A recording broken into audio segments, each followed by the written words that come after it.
So welcome. It's another Rootkits presentation. 2 years ago it was about Rootkits. Again, it's about Rootkits. This time I'm not sick, so it's a good thing because I can present the insane number of slides that I have for you today. Who am I? If you don't know me, I'm playing with Macs since 2007 when I bought my first Mac. I do a lot of reverse engineering. Then I started a blog which was mostly dedicated to breaking copy protections. Usually when I download a new program, the first thing I do is breaking the copy protection just for fun, and then I test the program. I'm not a Mac zealot. People get a lot surprised when they ask me, which phone do you have? And I tell them, Windows Phone. What? Well, the OSX reverse. Yes, so I use whatever works, whatever I like, so I'm not a Mac zealot. If you want to learn about rootkits, I wrote a very long rootkits articles for Macs, for Frag, last year or something. It was released. It's very long. You can learn a lot of stuff. I'm writing a book, or I'm still trying to write a book, me and two other guys. It takes a lot of time.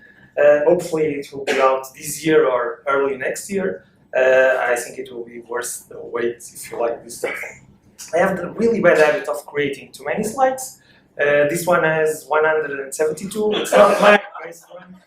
I think last year I did 180 or 190. Usually the guys with the time are like, yeah, 10 minutes. If you go see the C-Scan presentation, you see Thomas Lim telling me 5 minutes, 10 minutes. 2 years ago, they did the whiskey con, and I took like 6 shots of whiskey. You can also see that because I kept talking and I totally, I couldn't stop and I wanted to do it, so keep drinking. And the fun part in Portugal, I'm trolling the world with my domain. Only Portuguese, Spanish, and Brazilian understand this one. It's very funny because now you have these guys linking to my domain. You have CNN, you have registered a lot of stuff, and my really fun stuff is going there and see the link to my domain with the footage. The register also makes nice headlines. I just noticed this one. Apple hacker reveals cracker 0-day rootkit whacker. These guys are fun. So what's up? I'm going to talk about how to load kernel rootkits, essentially bypassing all the protections that Apple has. I presented this the first time last year in Japan and in March in C-Scan. I'm doing another presentation based on the EFI stuff that you probably saw on all the news because everyone was very happy and probably Portuguese researcher breaking stuff. I released the 0-day. If you want to have a very interesting 2 blog posts, if you want to learn about EFI, go to my blog and you can learn. And then you can, in a week or 2, you can see the slides about that presentation. You can talk or you can discuss if these are backdoors or not. They are mostly design and implementation flaws because Apple usually doesn't know what they are doing. They continue to be unpatched kernel vulnerabilities. I'm going to show you that the patch for Yosemite that was released this week still have these 2 vulnerabilities. So Apple does my job, makes my life very easy. Because I don't need to update the slides, they still work, the code still works, it's amazing. And even more funny, which is the second one that I'm going to, or the third one, they put some features that we can abuse to bypass all their protections. So it's, I don't know if you can call it backdoors or not, it's your choice or decision after you see this presentation. Assumptions. If you know me, you know that I'm an economist. Economists like to put the assumptions. You know they fail because you have the IMF failing with their assumptions. So, but we still like to do this. This is our model, so this is where we work. So this presentation assumes that you already have root in the machine. So I'm not trying to exploit macOS. I can show you, or I'm not going to show you because it's another 0-day stuff. But it's not that difficult to get root in macOS. If you try to estimate the probability of this happening, I can discuss with you like very fast because I have the 0 days for that, and I can show you the proof. But anything below high is probably wrong. You cannot say it's medium or it's at best like Windows. Everyone says bad mouth about Windows, but Windows, the chances are probably much harder than in macOS. For example, I didn't update these slides, this part. because once again, Apple does my job, my life easy, because this week they released the patch for 10.10.4, and if you go see the amount of vulnerabilities that they patched, it's insane. A few more from this guy, from Ian Beer. So you have a single guy from Google, Project Zero, Ian Beer. Like in 2 or 3 months, he got like 10, 20 vulnerabilities, 0 days with root, with kernel, code execution, all kinds of stuff. One guy. So you can imagine how things are. Then you have funny stuff. These are finally patched, but you have funny things like this. They patch the vulnerabilities in iOS, but they don't care about OS X. And they put this, like, they release a bulletin saying, patch it in iOS, in macOS, they don't say anything. When I did this presentation, for example, this vulnerability for which Project Zero released an exploit, a fully working exploit that works without any problems, flawless, they had already released the fix for Yosemite because they got the bug from Google. But from Mavericks, they didn't release any patch. So you had a fully working exploit out there, reliable, working, and Apple doesn't care about that patch. We have also this, for example, another example from a Korean guy, a friend, Trimo. He's very good. And he has a Safari browser remote code execution with full local privilege escalation exploit. So you go to a page, your Mac is over, he has roots on your machine. It still works. Much easier ways to get roots. See, you cannot discuss this with me because I will win this fight with you. You can just ask the user, the stupid Mac users, give me your admin password. And you got this malware, iWarm, that infected more than 17K people just by asking them, please insert your admin password, that's it. Game over. More fun stuff. You have a lot of installers and updates going over HTTP. So if you are a guy that the NSA wants, you probably shouldn't download this stuff over HTTP. You have applications installed with wrong permissions. For example, they install themselves with the SUID binary on the machine with that permission, so you can overwrite, you can play some games, and you can easily privilege escalate. For example, there's a backup app for Mac's carbon copy cloner that you can exploit. The first time the user executes and gives the permission, you can do whatever you want. So the question is, the attack surface is really big on Macs. So the assumption that I do that getting root is not that difficult on Macs, so we can continue on the rootkits. So my goal, since I like rootkits, especially the kernel rootkits, because it's low level and it's way more fun than userland stuff, is I want to load that code. Is it a problem? Well, Apple introduced a new policy. Basically, they introduced code signing in Mavericks. In Mavericks, it's not mandatory, meaning if you try to load some kernel code that is not signed, it will complain, it will say this code is not signed, but I will load it anyway. It makes some sense because it's the first time they introduced this, so they want to test to see the effects of this. Finally, in Yosemite, this is mandatory. If you try to load a kernel code that is not signed, it will not load. So these are 3 reasons why that code will not load in the kernel. First, there's no code signature, so you cannot load anymore if you don't have a code signature. If that code signature is invalid, you can't load because it's invalid. There was a trick that you could really load your kernel extension very early in the system. Apple doesn't have that feature, so if you are, for example, building a security product, this brings you some problems. So basically, you would put your bundle name as com.apple. Now they do certificate verification, so you cannot use this trick anymore. What are the solutions? The first one is what the spies are using. If you are up to date, for example, NSA or the guys that do Stuxnet and Uku and all that stuff, they are basically really sealing the certificates.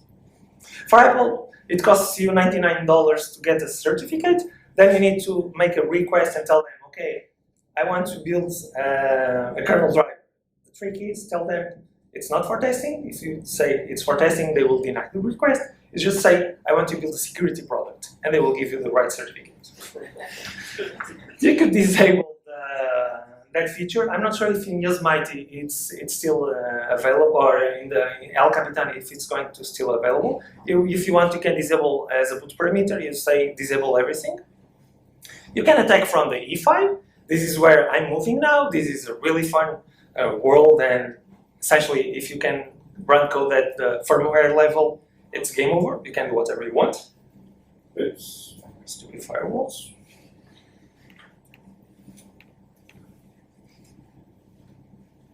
You can attack userland daemons. This is really stupid. You are going to see how good Apple is doing stuff. So you can exploit kernel vulnerabilities, because if you can find a way to write to the kernel memory, you can do whatever you want. And you can abuse the existing features, which is what I'm going to show you last. Userland daemons.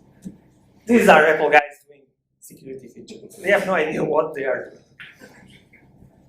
Case in point. There's a daemon in macOS called kext. What it does, it's the daemon responsible for doing the code signature check. So when you want to load the driver, it sends a request to this daemon. This daemon goes to verify the code signature, says yes or no, and that's it. The funny detail is that this daemon is running in ring 3. Basically, it's running at the user level. So it's not running in the kernel. So what you have is something verifying code that you want to load at a lower privilege from a higher privilege. This doesn't make any sense, because you can attack that process. If you attack that process, it's game over. They don't seem to learn. There's a rumor, or there's a guy saying, we are going to, or there is a request for moving this to the kernels. So they are building a new feature in El Capitan. You probably heard about it, rootless. If they leave this like this, it's still there in the beta versions, it's still like this. If they leave this, it's game over. You just patch this and that's it. What you need to do, this is the piece of code that you need to patch. There's the call to that function, static code check validity. This is the certificate related stuff. Essentially, it asks the code to check the certificate, see if it's valid, return yes or no. So what you do, you attach, for example, to the process, patch this code, put a short exex or whatever you want to do, what is your way of patching stuff, and that's it. You can load everything to the kernel that you want, code with code signature or not, that's it. So you really just need a few bytes and you bypass this stuff. I wrote about this, it wasn't this specific attack in 2013. It was a variant for Mavericks, because Mavericks would load anyway. At that time, I just patched the warning, because it would show a warning to the user. This is kernel extension is not valid. So just patch the message never appears, and that's it. So it's more or less the same variant about this. So I was showing this to Apple guys in Infinite Loop, then they were laughing. They are really nice guys. I don't have anything against them, but they really are potheads. It's hopeless. So my presentation could essentially end here, because patch this, game over, that's it. There's nothing else to do. But I like to explore stuff, and I like to teach people, or try to teach people, and find new stuff. I love this slide because it says a lot about the security field. You have, in this corner, we have firewalls, encryption, antivirus software, and in this corner, we have Dave. The Dave is the human error. So basically, the human makes errors, and it's part of the game. This is what always happens, and so as long as there are humans creating code, there will always be vulnerabilities. So we are going to exploit them. What I'm interested in anything and in any kernel vulnerability that allows me to write the kernel memory. For example, you can get some buffer overflow or some primitive that allows you to write anywhere in the kernel. You can get some interesting stuff that is from the specific to the Mac, which is the kernel task port. This comes from the Mac design, and there is also the host privilege port. If you have access to these ports, if you have this port, you can do whatever you want to the kernel.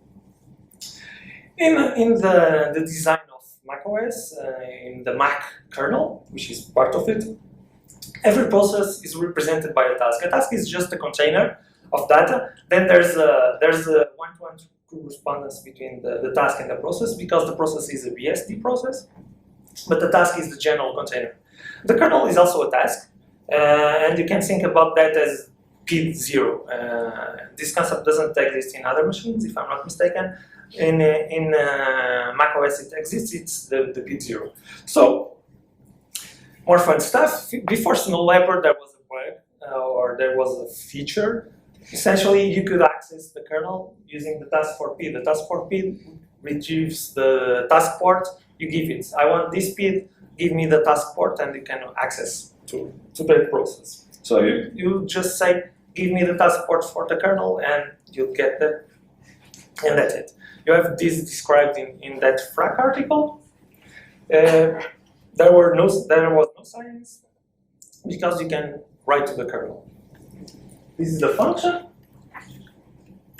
And two guys, I know them. They're TT organizes a conference in Taiwan, and they report this very interesting vulnerability. The processor set tasks. And insight is also easy. And when I saw this vulnerability, it rang a bell inside my brain, and I didn't know why. And someday I was browsing this book. It's one of my books that always sit on my desk. It's very interesting if you are interested in the internals of macOS. And I was browsing and I saw it. The vulnerability was there since the book release.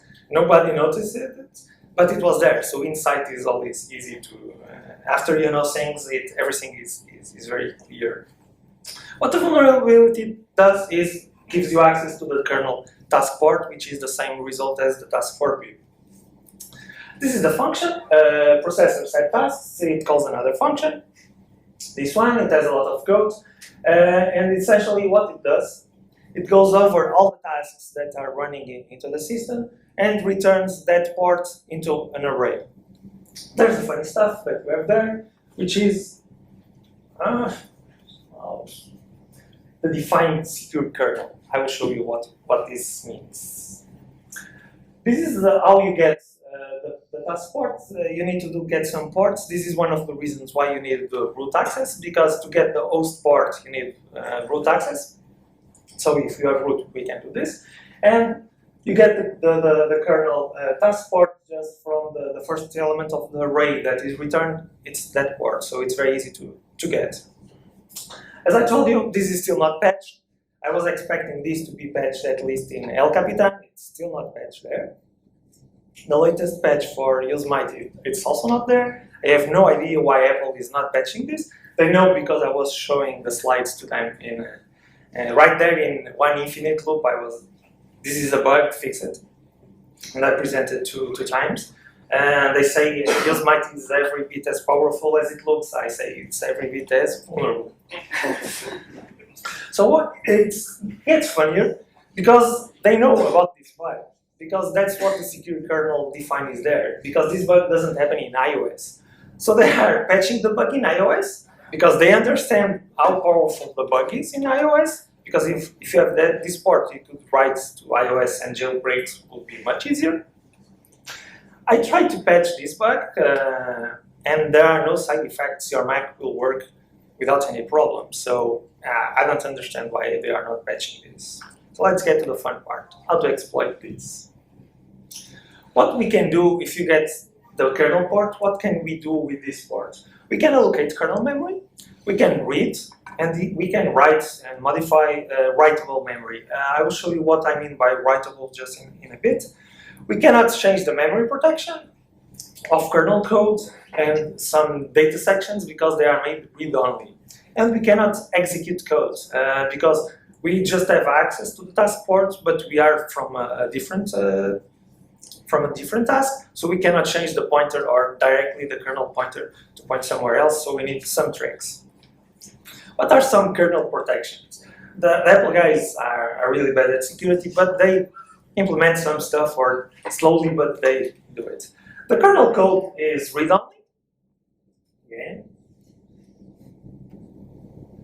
You know, Apple snitches connections to back home like crazy. The kernel code is made read-only, but this is at page level. So you can see this is the code from the kernel that when the kernel is initializing, it changes the page table to read-only. This is the reason why we cannot make the code, we cannot change the permission, because the function is from a higher from a higher level, and if we try to change, it cannot because the protection is at page level.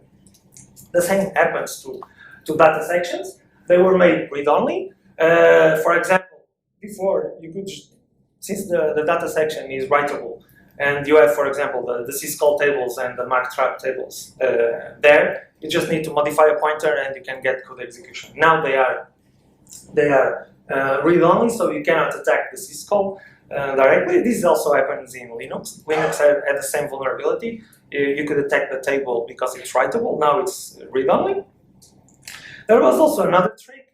They made the table itself read-only, but there was a pointer to that table that was writable. So what you do, you create a new table, you put everything there original, you modify the pointer that you want, and then you change the pointer that points to the table. That's it. The technique is old. It's called the shadow syscall table.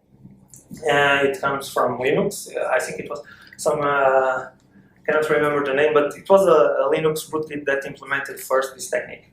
They fixed this. They moved most of those pointers from that section is the God section, so you cannot attack anymore like this. You cannot do a shadow table in Yosemite. You can do the same in every version before you can do it.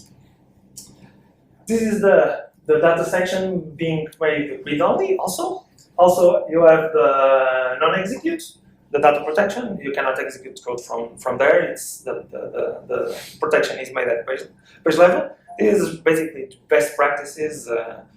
Probably all this stuff was introduced by PAX and GR Security because they are the guys that did most of the innovation last years in security. If you know this low-level stuff, it's possible to override this protection because there is a register, CR0, which is the control register, which if you change that bit, the WP bit, which is write protection, if you set that bit, the kernel will not kernel panic if you try to write to a read-only page. But this brings a chicken and egg problem because to change this, we need to execute code. But we cannot directly execute code yet.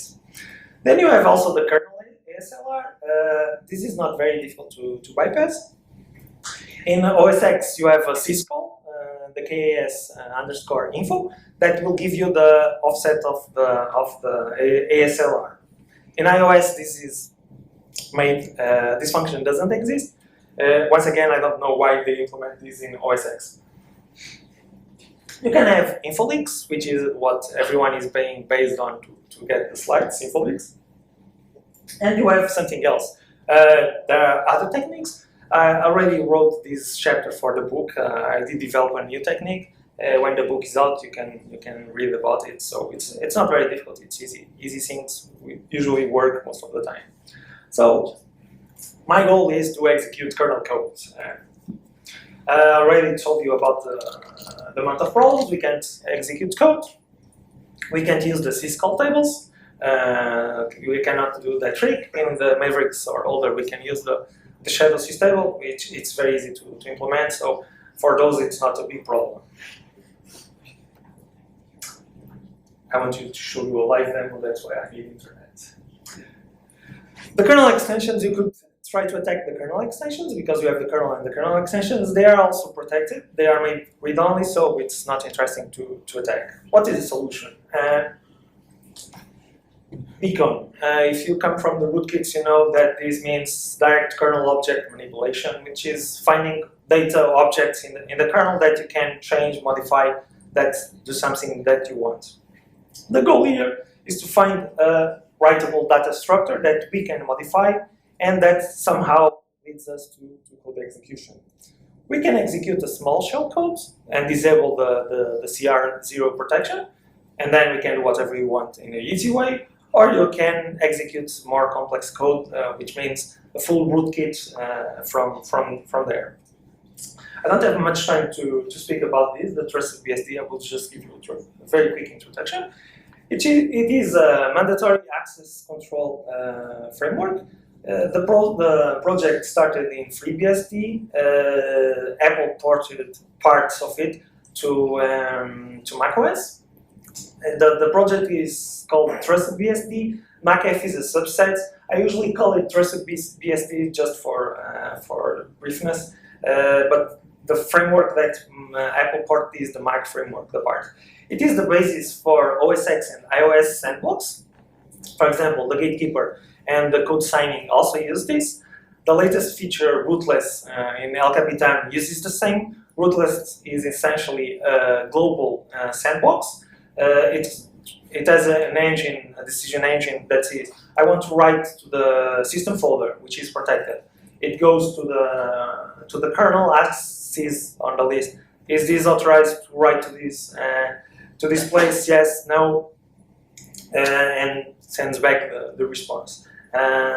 If you are used to exploiting, you already know that how to exploit this, because there will be, for example, update processes need authorization to update the files, so attack the update process and you attack rootless and you bypass all that stuff. It has many hooks available. I really love this framework. Apple is closing access to it. They say it was never made public, and now they are doing some internal changes and they are closing access. This is a very powerful framework because you have many hooks in the kernel that allow you to control a lot of functions in the system.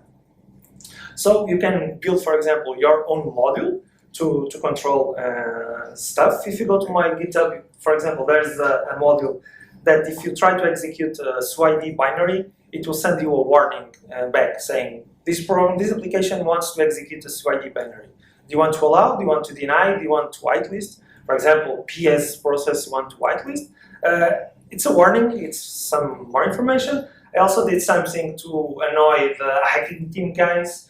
It was the presentation at WhiskeyCon. I don't like hacking team if you follow those guys.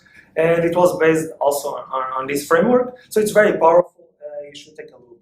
I have a really annoying, I'm a really annoying Apple. Don't post this stuff because I love this stuff. So we can add policies. You just need a kernel extension that has a policy model. It has writable data structures, and it leads to code execution because it's essentially a callback system. You put your callback, and your code is executed under certain conditions. How can we use this to exploit? We have a new policy with a single hook. We just need one code execution that will point to our code. This could be the shell code that disables the CR0, or it can be the full rootkit in memory. And then we call the function that we have the hook, and that starts the rootkits. Let me quickly go on what to do for this. The steps. We need a kernel test port because we are writing to the kernel. We need to find the slide because we will need to change some stuff, and the kernel and the data structures are somewhere. So we need this. We need to compute the rootkit size because we are going to copy and install it in memory.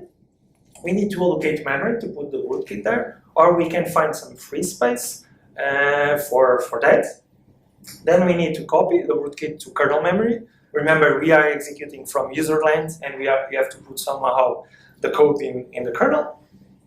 Then we need to change memory protections, because if we allocate, the memory is not executable by default. Then we need to fix the symbols, or external symbols. This is the funniest part, or the more interesting part, at least this one, because we are bypassing the kernel linker, so we need to basically implement our own linker. Then we install a new TrustedBSD policy and execute the hook to start. And you probably want to clean up so the forensics guys don't know what's happening there. I like a lot the forensics guys. I'm not sure if you use volatility. For a while I was playing with volatility guys because they have an assumption. They think that they can find everything because it's on memory.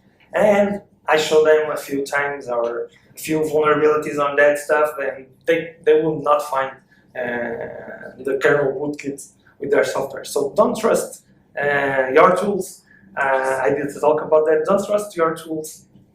Always be suspicious about that, especially if you are trying to chase rootkits. Remember, I'm running on a level probably lower than your tools, so I can manipulate all your tools. So don't trust them. Use them, but be very suspicious about those tools. This is the code that I already showed you to get the kernel test port, nothing difficult. This is the code to get the slide using that function, the KS info. This is basically inline assembly. You can import the function. It's not very difficult, nothing very complicated. To compute the rootkit size, there is a small trick. Usually, the size on disk is different from the size on memory because alignment reasons. So if you want to compute the rootkeys, because we are putting on memory, we need the memory version. So it's basically use the field that gives you the size on memory and not on disk. Because if they are different, you are going to get problems. Allocate kernel memory. There is a function, the MAC. You will see a lot of functions, MAC. On the kernel, these are functions that use usually the task port that deal with the MAC layer or are MAC traps. Essentially, what we need memory somewhere in the kernel. We don't care because we are controlling a full pointer. We are not playing with offsets, so we have 64 bits absolute address. So we just need memory somewhere. You use the function, the kernel port. You see that the first parameter is the task ports. You can use this function, for example, to inject code into any program. As long as you have the port of that process, you can do whatever you want. And then we put size and everything else. There are some problems with this because if you use this function like this, for example, if you try to allocate 100K of memory, this will crash your system.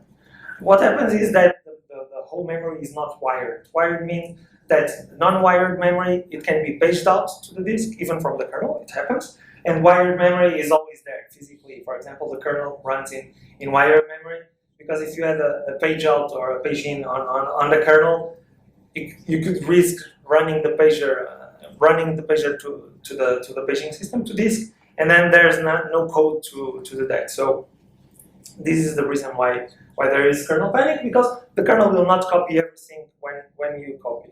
It says, it lies to you, it says, I copied everything, but everything is not there. If you try to execute code, you'll sometimes land into kernel panics. If you are trying to execute just a small shell code, this is not, for example, a page is good enough. For some stuff, 4K is too much. Bill Gates said that 64K it was too much, but 4K sometimes it's more than enough shell code.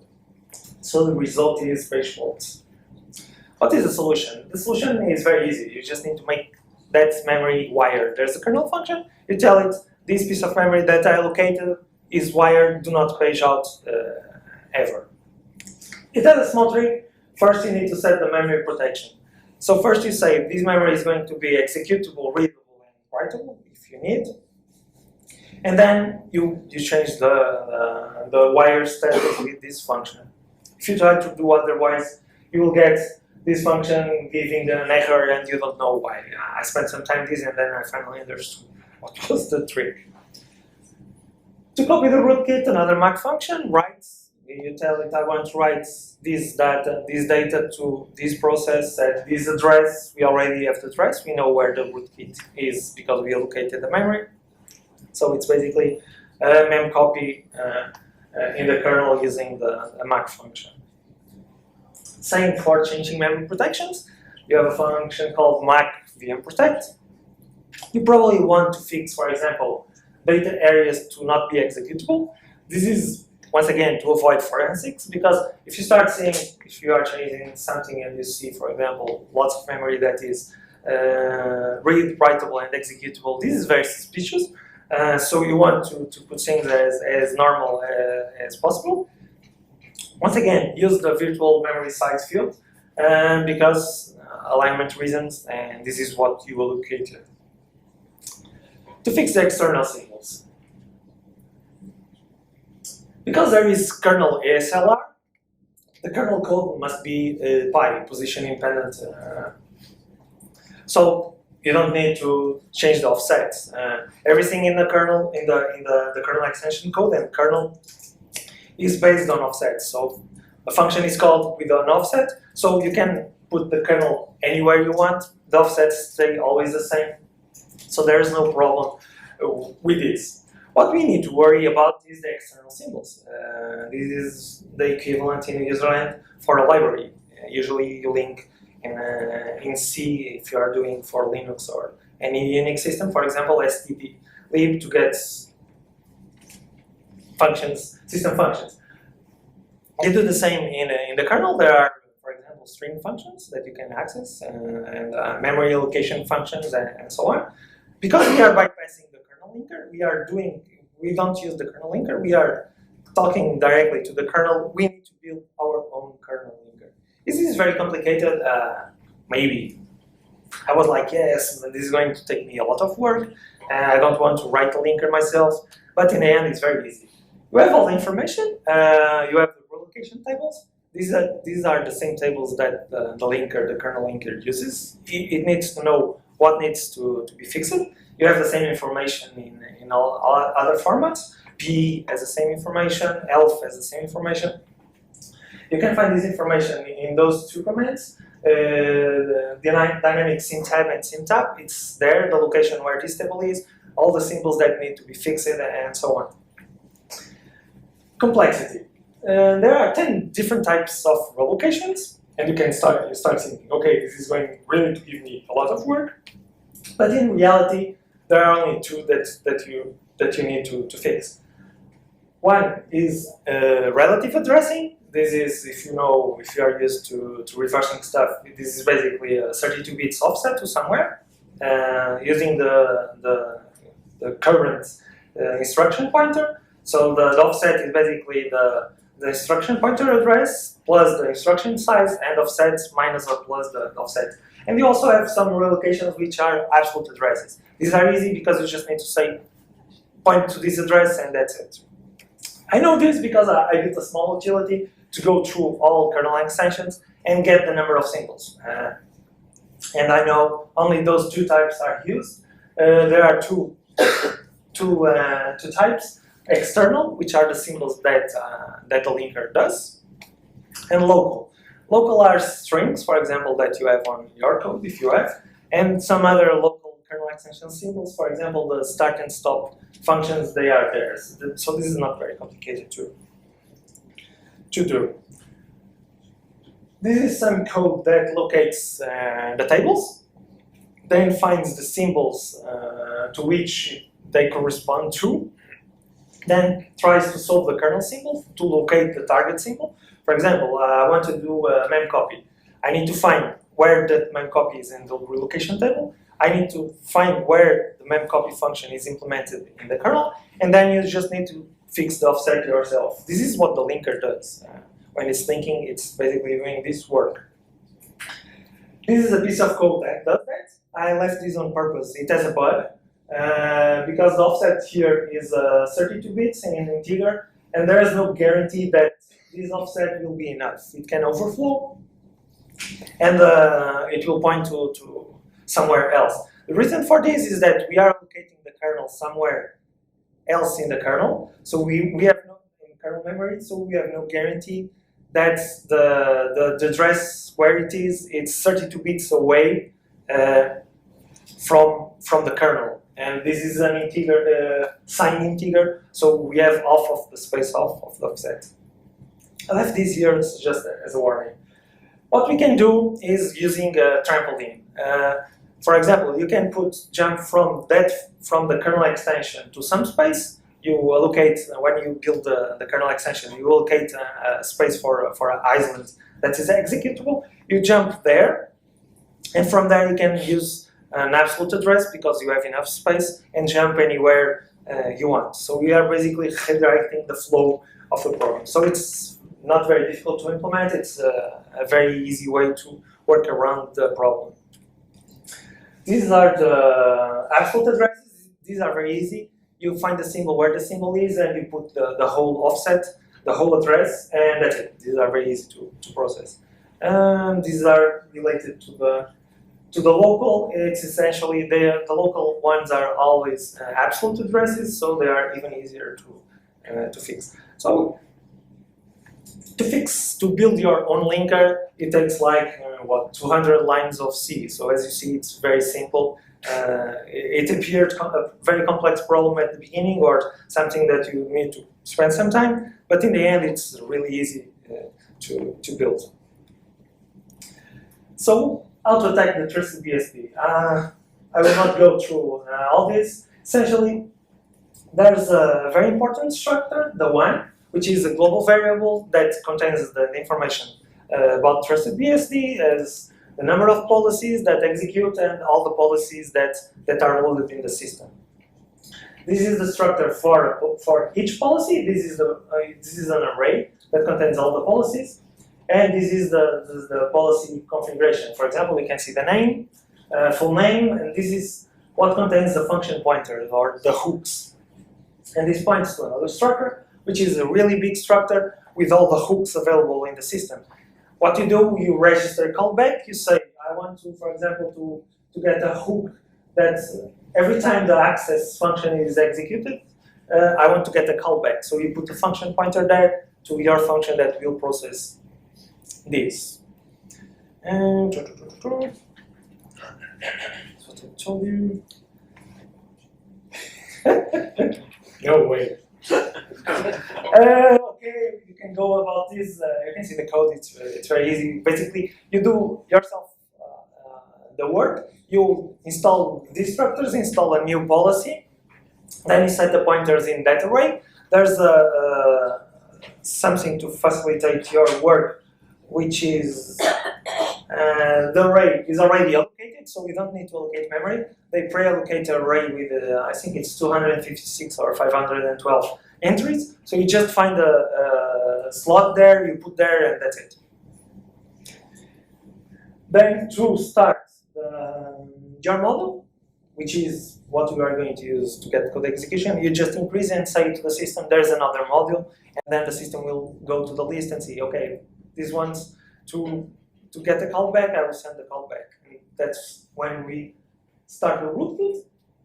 In our example, I hook this function, the task for PID, because it's very easy, very simple.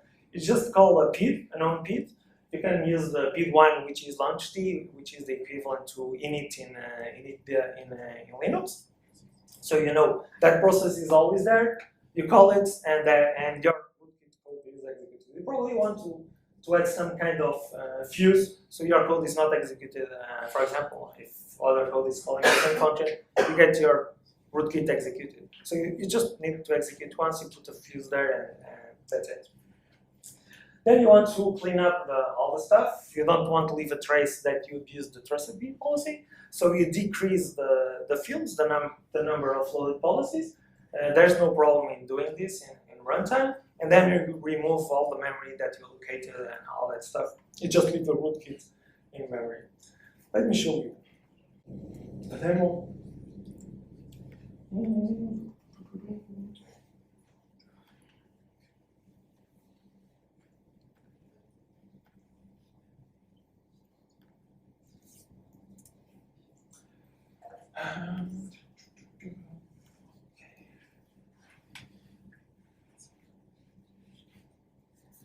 Okay, this is one of the versions. I call them loaders, kernel loaders. This is the version that uses this way of doing. This version also has the Google exploit. I weaponize this one. This version on the VM is still vulnerable to this. So I'm going to execute this kernel extension. Blah, blah, blah. It's loaded, or hopefully. This is a very program. I can see. This is a kernel extension that I built for anti-debugging. So some processes they have anti-debugging. This will do anti-debugging for that. So I'm going to connect to the kernel extension. Okay, it's connected. And let me show you. Okay, GDB. This is a sample code that has anti-debugging. I'm running and the debugger is found. So I enable the anti-debugging, run again, no debugger found. So it's running. I loaded code from a normal user using the Google exploits with this loader. I can show you there is nothing in the sleeves, nothing. Even the kernel wasn't the kernel extension isn't loaded using the system stuff. Was loaded directly with this trick. And let me show you the last trick. Because we are loading the buffer, we need the rootkit buffer. We can, for example, load the remote rootkits. Okay, and here it is. This came from my site. This is the reason why it's running on a VM, because I don't know if it could get hacked, and I would be demo and getting hacked myself.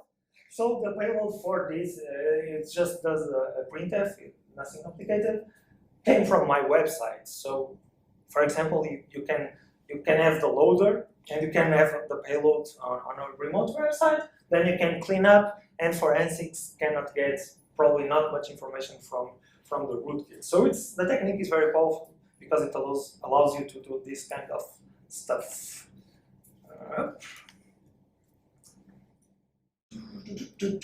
Next technique. If you come from Linux, sorry for the reference to Linux. I used to work with Linux a lot. There used to be the KMEM device, which allowed you to access the kernel memory directly. It's something that is closed now. Also, the dev/mem is also closed, or it's protected, because essentially you could access kernel memory directly from that device. This option exists in macOS. It's not activated by default because it's so powerful. You can enable it, for example, for testing and debugging. You just need to go to that configuration or to NVRAM setting and set keymem equals to 1. Apple introduced it in Mavericks, this kernel extension, Apple HW Access kernel extension. It allows you to read and write access to physical memory. This is the trick, physical memory. So you can read and write up to 64 bits of memory. You don't have a full control, so you have to send requests 64 bits. It takes a while, but it does this. When I saw this, I was like, the fuck? You guys doing? Yes, they did this. Once again, I saw this thing implemented in a Hackintosh forum, which is running macOS in normal computer hardware, and at the time it didn't make a click. Okay, yeah, but because the guy was complaining, oh, this can crash the system and blah, blah, blah, blah, and it didn't make a click. So I was developing the first technique, and my brain connected finally the dots. Let's try to use this function to use the same, because I have the core techniques, and maybe I can use this feature to do the same. Let me bypass. This is the reasons why they implemented this framework. There was a debugging framework shut. It was a kernel extension. They converted to a private framework. Because these debugging tools need to connect to the kernel, they probably created this kernel extension because it's the only thing I can find in the system that uses this. What we can do with this kernel extension or this feature, we can read and write every single bit available. Almost you will understand why it's there. And we can bypass all the read-only protections that I've shown you because we are accessing the physical memory. So page tables protection doesn't matter. We cannot allocate memory. We cannot change memory protections, and we cannot once again execute code directly. So there are some restrictions once again, and we need to bypass them. This is how to use the function. Like we bypass. It's very easy. It's service. You send. There are only two structures involved. A request for in and out. If you want to read, you say, I want to read up to 64 bits, and I want to read from this address. And then you get the contents in the out structure. This passing a 0 is to read. The function is executed, and you get the data, and then you can copy the data if you are reading. To write is more or less the same. You just this is right. Yeah. Essentially, you copy the data that you want to write in the structure, and the out you get it went okay or not. How to exploit this? What we need, again, the same steps. We need to copy the rootkit code. We need to fix the locations. That's the easy part now, and we need to start the rootkits. What are the problems with this feature? We need to find memory because we cannot allocate memory, as I told you. We can find free space on the system. For example, the kernel header, usually it's not guaranteed, but there is usually space from the header to the first place where code is. There's usually some alignment space, which is essentially 0, 0, 0, everything 0. That memory is executable.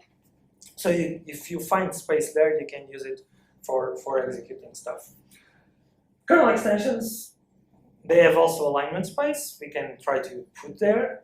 You can override kernel functions. For example, what in the morning shelter was doing, gets a function that you, for example, NFS stuff. If you are attacking a target that you know they are not using NFS, NFS is default on Mac kernel, so you just write that stuff and that's it. Or you can allocate memory via shellcode. Essentially, you just need a few bytes for the shellcode, allocate memory, and then you do whatever you want. Code execution. It's easier here because since we can bypass all the read protections, we can use the syscall tables. You can go very complex and use the same TrustedBSD. You can hook a kernel function because we can write to anywhere. So you can be very creative about that. The same steps, find the kernel is similar. You want to find the amount of available memory because we are going to try to read from the kernel. We need to brute force some stuff, so you don't want to go out of bounds because if you go out of bounds here, it's a kernel panic right away. You need to find where the kernel is in physical memory. You need to compute the rootkit size, allocate kernel memory, writes, and everything else. I decided to attack the syscall table because it's the easiest method. There's no point in complicating. It's very easy to find the table. There are many places that are free. You use one of the free places, you know the syscall number, you call that syscall, and that's it. And then you call that syscall and start the rootkit. This is the same stuff. It's very easy to find the kernel the available system memory. There's a function for that. Anyway. It's possible to read, I told you, it's possible to read every bit in VMs. There are two solutions for this. There's the smart solution and there's the brute force solution. The smart solution is exploiting some way of the kernel. When your system starts, there's nothing in memory. So the kernel is put there in memory and then it's slid somewhere depending on the offset. So what you can do, you can read the address where the kernel is from the disk. That is the original address on the system. Then you already got the slide, so you know where the kernel is in virtual memory. What you can do, you clear the highest 32 bits because physical memory, you have 32 bits there, and you know where the kernel is. That's it. It's a very easy trick to get the physical location. You can use the brute force solution, which is start from 0, go to the amount of system, and find where the kernel is. This brings a problem. I was very happy with the solution. I didn't remember it at the time. Yeah, this works on a VM. First time I put on a physical machine, bang, kernel panic. What? And there is a reason, of course. You have machine check exceptions, which is you have a lot of stuff, devices and everything that is mapped on physical memory, usually on very low addresses. So if you try to read from that stuff, kernel panic. This is the reason why you cannot do this in physical machines. These are some tricks that I have to bypass, some stuff. This is what I told you, the alignment space between the text, which contains also the headers and the data segments. You can put stuff there. For example, in Mavericks, it's not enough. You cannot put a rootkit there, full rootkits. In Yosemite, at least on that version, the 0.0, there is enough space. You can put a rootkit there. So it depends. Usually, my solution or my best solution is to put a small shell code, allocate memory, and put everything there. Just a warning, the kernel extensions are not wired, as I told you. So if you put there, you'll get page faults. If you want to use a shell code, use this function. Kmem allocate continue, which allocates you contiguous memory. You can use the normal memory allocation functions. The problem with those functions is that it's not guaranteed that the physical memory it will be contiguous. So you will need to find this piece of map where each page would be located. This is too much work. There is a function that guarantees you to give you physical memory that is contiguous. So why complicate what can be simple? This is the shell code because of the demo. And look about it, I don't have the size. I think it's like 200 bytes or something. The shell code that allocates, protects memory, and gets everything that you need to put the rootkit there. Same thing. Find. Okay. To find the syscall table, there are some signatures. For example, you know where a certain function is because you can read the kernel from the disk. You know, for example, a syscall will be located at this address. You just need to go through all the kernel memory, find where this address is, and you know where the systable is. This is how we start the rootkit. It's just called the syscall that you hooked, and that's it. I have to bypass it. Just one detail. If you want to execute code in multi-core CPUs, essentially everything new is multi-core. You have a lot of cores. There is this function, MP rendezvous. It was presented by Nemo in an old FRAC article. It guarantees you execution on all cores of the machine. So for example, if you were using the trick to disable the CR0 register, you need to guarantee that the execution happens on all the cores because this register is per core. So for example, you disable this on one core, that core is working, okay, but then another core tries to execute rootkit code, kernel panic because that core has the protection enabled. So this is just a very small trick. Let me put another demo very quickly.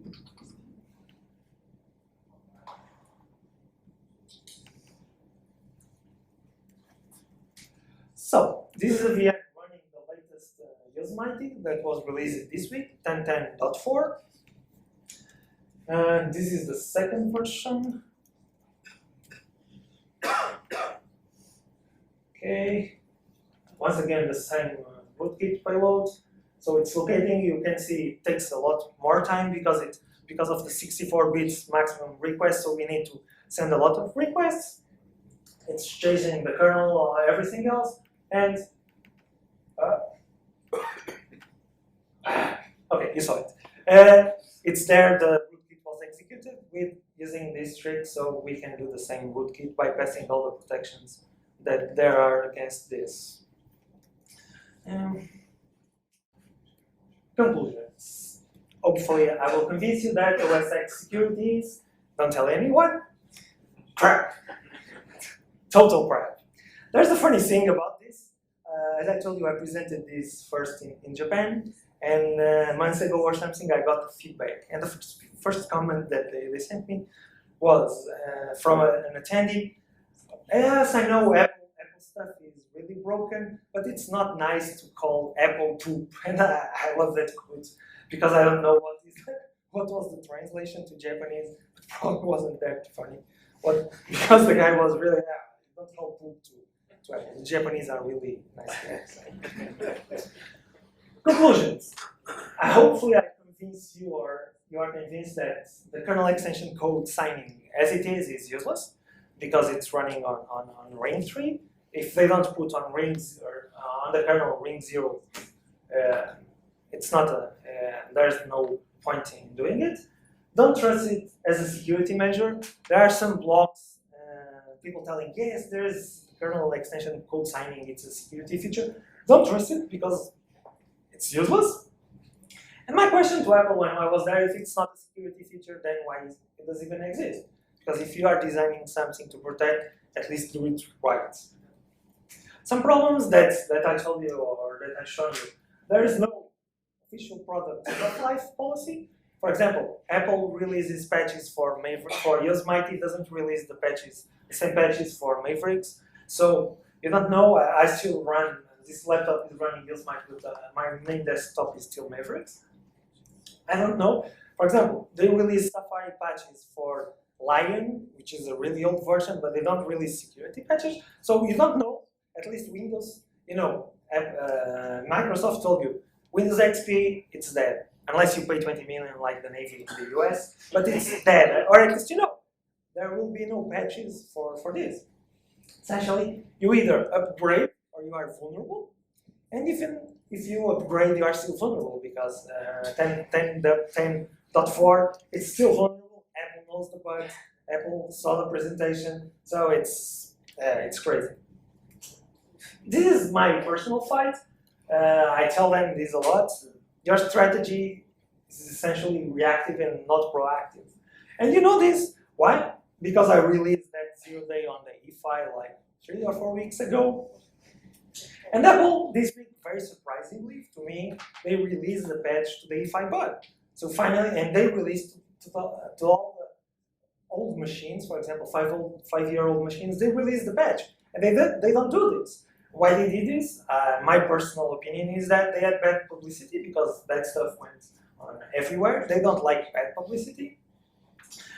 And so they react to the issues and they are not proactive on that. They try to be proactive. For example, they built rootless, but at least the system like it's designed now, it's a joke because for example, you attach to the kext process, you patch it. These 2 bugs are still working there, so I don't know what they are doing. If you want to look at the code, it's available on the GitHub. Go there, there's tons of code. It's fun to look. This code is very well commented. People were telling me at Cisco, yes, it's amazing on your slides, everything is very commented. When I do rootkits, I don't put comments, I like to do it. Because I never know what I'm doing or what I did the week before. I'm always changing stuff, so it's good to comment. This is my blog, it's very easy to memorize for the podcast people. You have the GitHub, feel free to email me if you have any doubt or if you have any issue. There's a small community on Freenode, OSX RE. If you have any problem with the Macs or if you are reversing or hacking stuff, come there. You have Mimo there and other known guys from the macOS scene. Feel free to come there and feel free to put your problems. That's it.